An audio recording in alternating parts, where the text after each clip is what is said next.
Kenya's counties are often seen as the engines of development, tasked with uplifting millions of lives. But are they living up to this promise?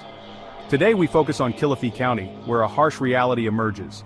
Is the government truly serving its people, or are the politicians putting themselves first? Stick with us as we break down Kilifi's budget, priorities and startling expenditures that leave you questioning everything. Welcome back to our channel where we analyze Kenya's counties and hold those in power accountable. Today, we dive deep into Kilifi County government, a region blessed with natural beauty and cultural heritage but burdened by stark poverty and questionable governance. Let's begin with the basics. Kilifi County is home to 1.4 million people. 49.2% of the population lives in poverty, meaning nearly half struggle to afford 2 meals a day. The literacy rate stands at 68%, highlighting the need for more educational investment. The average annual income is KSH 164,626, roughly KSH 13,600 per month, a figure that doesn't leave much room for savings, let alone taxes. With such numbers, one would expect the county government to prioritize essential services for its citizens. However, the financial data tells a very different story. Kilifi County operates on an annual budget of 14 billion shillings, but only 254 million, a mere 2%, comes from its own revenue. The rest is national allocation. With such limited local income, you'd expect every shilling to count. Yet, here's where the spending gets shocking. Governance luxuries. The county's first major expenditure is a 120 million shilling mansion for the governor, and that's just for one leader. The deputy governor and speaker are also entitled to similar mansions, funded by the same struggling taxpayers. A staggering 120 million shillings was spent on cars for the governor, while 111 million went to cars for MCAs. That's over 230 million shillings on vehicles in a county where 49% of the population lives below the poverty line. Travel expenses.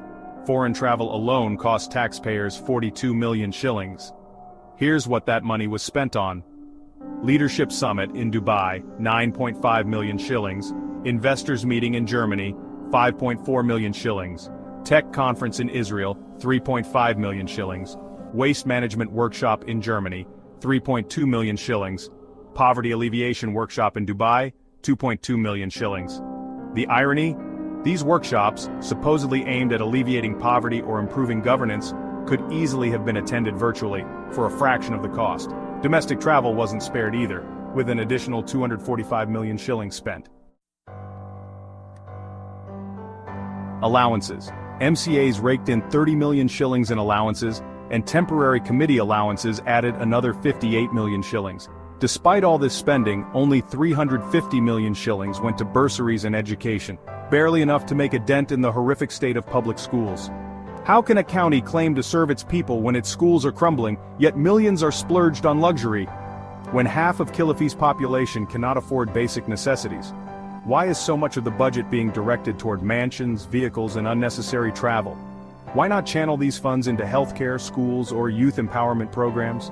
Moreover, salaries and benefits consume a large chunk of the remaining budget.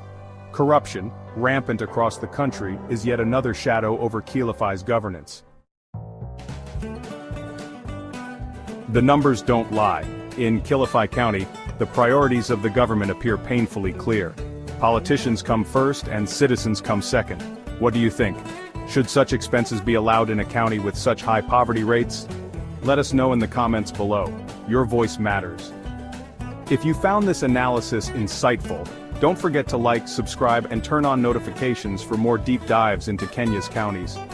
Let's keep asking the tough questions and demanding better governance for all Kenyans.